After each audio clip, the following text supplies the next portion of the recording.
sama pidato di Pangarong. 1, 2, 3. Pasti menang masuk. Aslina. Suka pura ngadaun. Ngora. Semangat jiwa generasi bangsa untuk menyongsong masa depan. Yang lebih gembira. Aduh. 1 juta lumayan ada anak yang camping.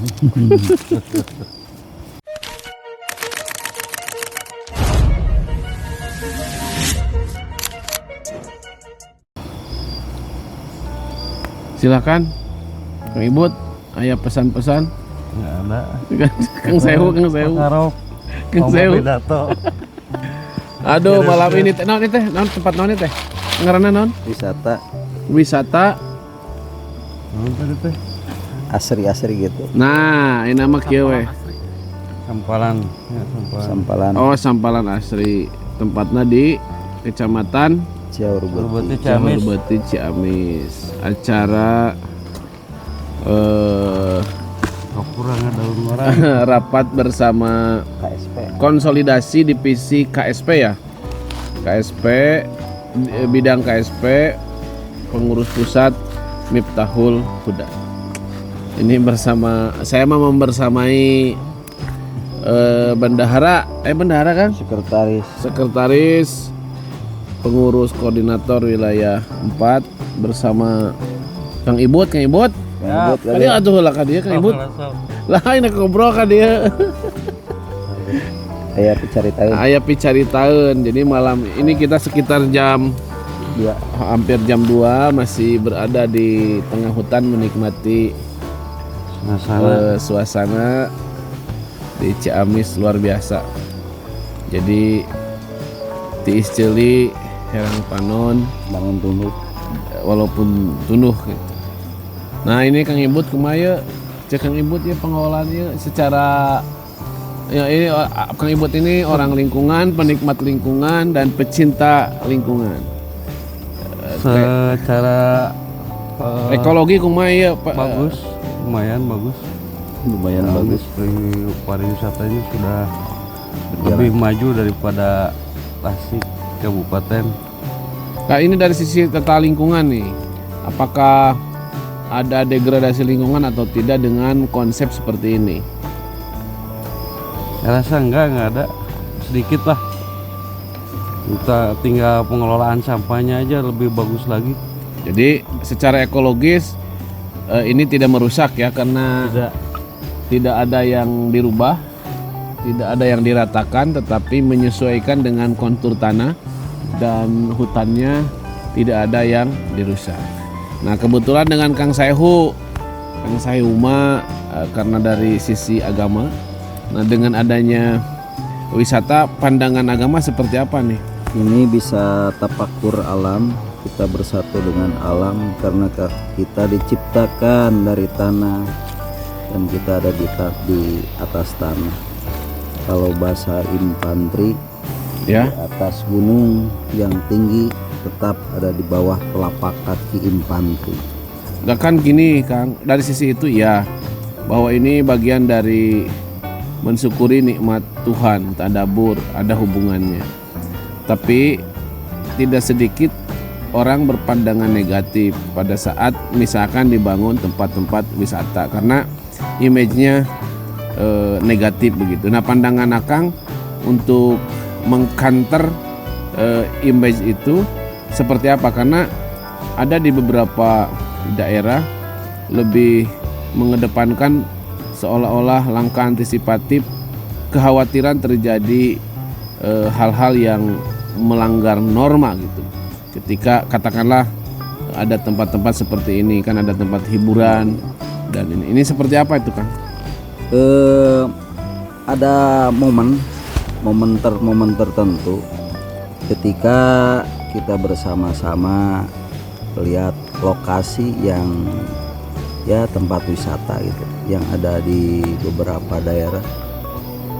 Itu yang pertama, antisipasi bahwa wisata itu tempatnya ya Maksiat gitu ya. maksiat gitu.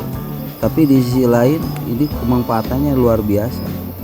Ketika mumet di rumah, mumet di kantor, mumet di pekerjaan, kalau kita di alam itu bisa mengapresiasi apa yang kita pikirkan. Jadi bisa mencerahkan lah. Ya, jadi artinya kan ada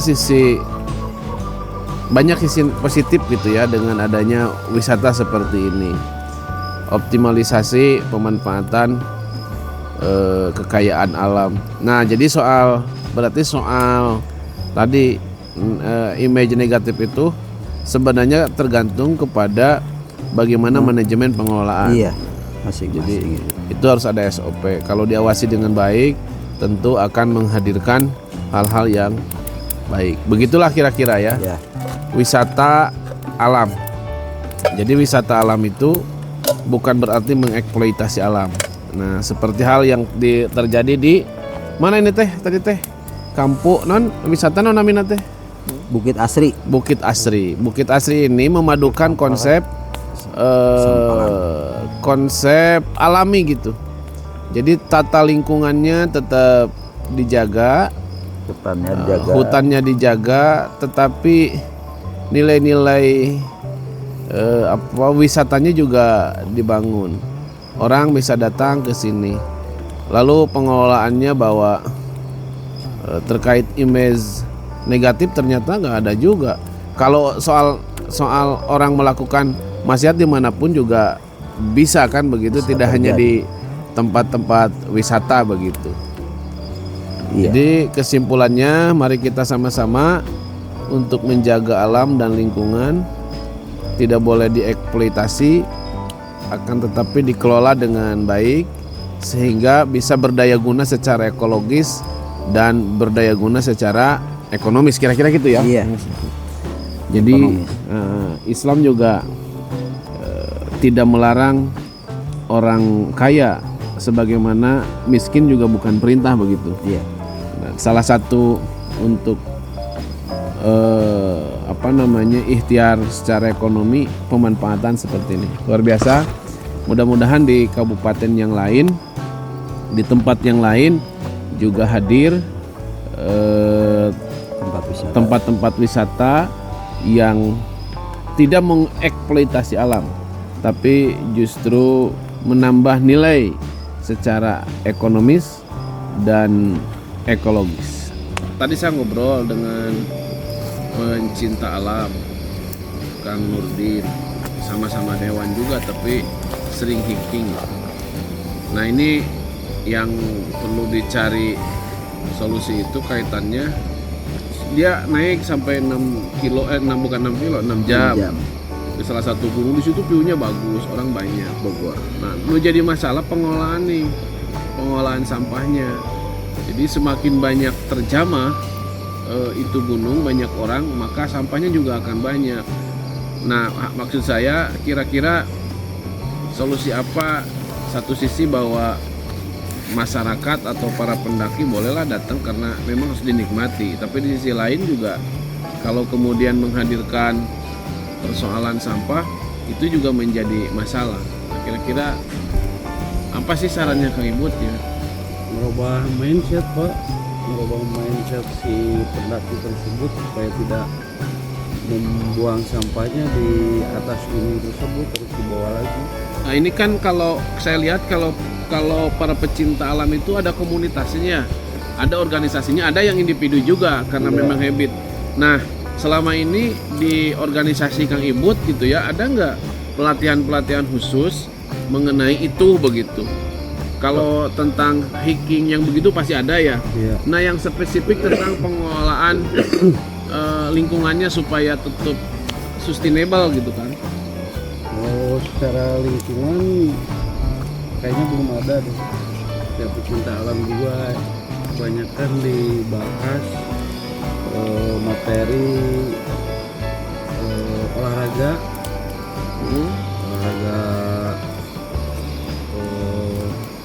barang bebas sama arung jeram, sama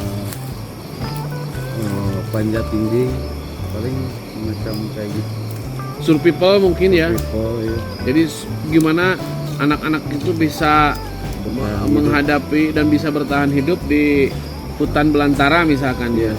Nah, jadi yang spesifik tentang pengelolaan lingkungan misalkan sampah itu diajarkan nggak? enggak Nah, ini barangkali yang harus dijadikan catatan ya Kang Ibut bagi teman-teman terutama para pecinta alam. Jadi jangan hanya diajarkan tentang bagaimana bertahan hidup gitu di hutan, tetapi harus diajarkan juga tentang bagaimana pemeliharaan hutan itu sehingga tidak tereksploitasi. Jadi kalau bahasa saya, eksploitasi itu tidak hanya mengambil sumber daya, tetapi melakukan perusakan terhadap sumber daya seperti pencemaran itu juga bagian dari eksploitasi.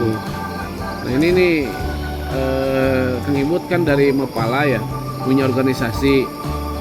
Kayaknya ke depan harus ada materi khusus tentang itu Kang Ibut. ya insya Allah mudah-mudahan kedepannya bisa turun ke lapangan. Ya harus ya teman. sama kerjasama dari pihak PLH turun ke pecinta alam, Kehutanan. ada acara apa gitu misalnya pengelolaan sampah. Ya itu ada kewajibannya Elham. Maksud saya dari sisi komunitas itu sendiri kan saya lihat kayaknya ada Mapala, ada Gandewata ya, Ya, ada Himalaya dan seterusnya gitu kan suka ada apa ya pelatihan ya, latihan dasar lah. Kalau di organisasi itu beda-beda kan namanya. Yang pasti ada pelatihan tentang itu gitu. Nah maksud saya sepilkan kegiatan-kegiatan itu. Nah termasuk diajarkan tentang tidak hanya menikmati gitu alam itu, ya, tetapi harus dipelihara penanamannya, kegiatan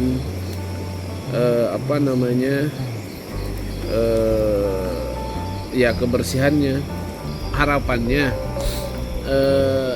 nilai-nilai spiritual itu harus dibangun dan tidak terpisahkan dengan nilai-nilai alam gitu.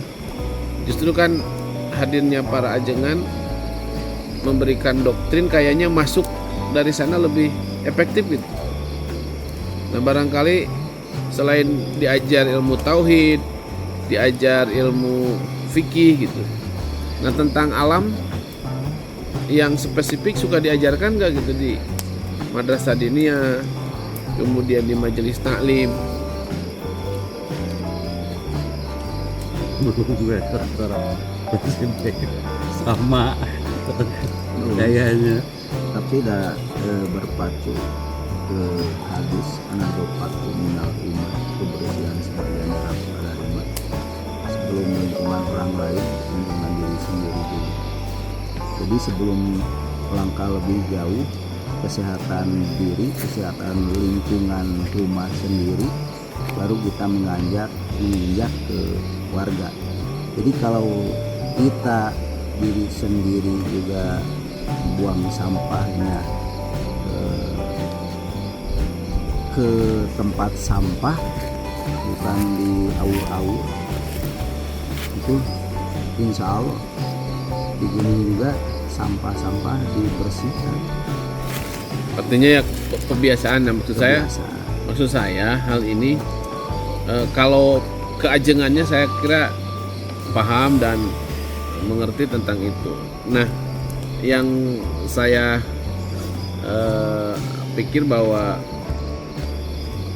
Ustadz ini berperan sangat strategis gitu dalam hal pengelolaan lingkungan, karena biasanya murid akan nurut sama gurunya.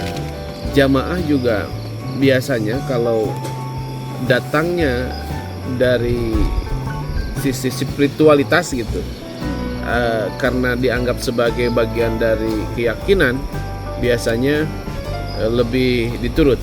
Maka maksud saya di pengajian, di madrasah, di sekolah, materi tentang alam bisa dikemas menjadi sebuah materi yang menarik sambil ditambahkan nilai-nilai spiritualitasnya, baik hadis maupun sunnah gitu kan. Nah selama ini apakah ada spesifik yang membahas misalkan tentang kebersihan, berbicara tentang sampah rumah tangga, sampah ini. Nah ini sampai sana sudah ada nggak gitu? Belum. Oh, belum ya? Belum. Menyelesaikan lingkungan termasuk soal sampah ini harus diawali dengan habit. Habit itu pembiasaan. Pembiasaan itu bisa dilakukan sejak dini pada anak-anak. Nah salah satu ini nih gagasan saya punya ide bahwa sebentar lagi kita bulan Oktober ya. Hari santri itu Oktober 22 ya? 22. 22 Oktober itu hari santri. Nah, di Tasik itu, di Ciamis, di Tasik, di Priangan lah. Kan kabupatennya rata-rata banyak pesantren Iya. dan banyak santrinya. Ini juga menjadi lahan strategis memberikan pemahaman kepada para santri sehingga pemahaman mereka tidak hanya bicara tentang ilmu fikih, ilmu tauhid gitu. Karena sebenarnya kalau bicara tentang fikih masuk juga bicara tentang bab taharah dan kebersihan. Nah, untuk melakukan itu kira-kira kalau misalkan di bulan Oktober itu kita punya program ini Kang, momen Hari Santri itu bikin program Santri Duta Air gitu. Nah, Santri Duta Air itu nanti selama 3 hari atau berapa hari lah, minimal 3 hari dari setiap pesantren 10 orang misalkan diundang. Nanti kita ada semacam pelatihan gitu kan, pelatihan mereka akan diajarkan tentang pengolahan air, tentang sampah, tentang ekologi tanah, ekologi lingkungan, dan nanti siapa yang mereka keaktifkan dan seterusnya akan dinobatkan menjadi duta air. Nah, kira-kira pandangan teman-teman gimana nih? Kang Ibut? Harusnya mau Pekalong bikin aturan yang bagus. Aturan yang pada bagus ya, tapi nggak kebanyakan nggak dilaksanain, nggak terlalu kurang kuat. Kalau di masyarakat Indonesia sekarang itu harus aturan yang kuat, terus yang tegas. Sisi regulasinya ya. Ya, Kan sebenarnya Tasik itu sudah ada perda kan, perda tentang sampah tadi itu tentu sudah ada, tinggal ini tahu nggak, disosialisasikan nggak, kan masalahnya itu. ya, Di waktu dulu kita sudah mengusulkan di kabupaten ya ya. tentang perda sampah di zamannya Pak Haji Endang saya, sudah ada kayaknya penyusunan dan perda itu sudah lahir, hanya kan disosialisasikan atau tidak. Nah kaitan dengan Santri Duta Air itu, ini mah menyambung tadi dari pembiasaan oleh Kang Saehu bahwa perlu penanaman sejak dini kepada anak-anak tentang konsep-konsep tata kelola lingkungan gitu. Nah salah satu momennya tanggal Oktober 2022 itu kan Hari Santri gitu kan. Iya. Strategis gitu, misalkan ada acara. Nah mudah-mudahan kalau memang teman-teman sepakat ya dari mulai sekarang kita susun gitu kan acaranya. Misalkan ada 100 orang lah, jangan banyak-banyak, atau 50 orang camp kayak begini. Jadi per grup kan. Ya, Misalkan satu pesantren satu grup 10 orang. 10 orang kayak pramuka lah. Ya, di bawah pimpinan Danru. Nah, nanti kita lombakan.